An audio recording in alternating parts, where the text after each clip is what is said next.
Le voilà maintenant public, le rapport d'activité de l'année 2024.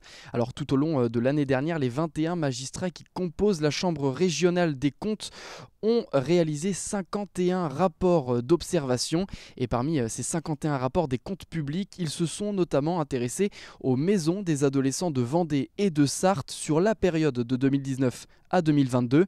Et concernant notre département, leur activité est en progression causée par une dégradation constatée de la santé mentale des jeunes, mais l'équilibre financier de celle-ci est dit précaire par la Chambre régionale des comptes. On a fait ce contrôle en particulier dans le cadre du rapport public annuel de la Cour des comptes qui vient juste d'être publié il y a quelques jours et qui est consacré justement à la jeunesse.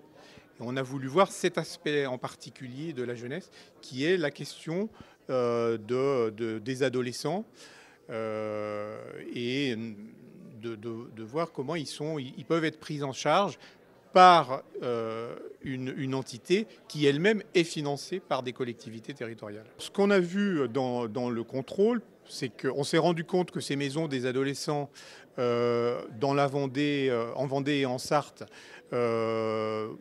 chaque année s'occupent d'environ 2000 adolescents, ce qui est quand même un nombre assez significatif. Donc on a voulu évaluer la manière dont étaient organisées ces maisons et aussi si elles avaient un équilibre financier suffisant pour fonctionner, puisque c'est aussi les choses qu'on regarde.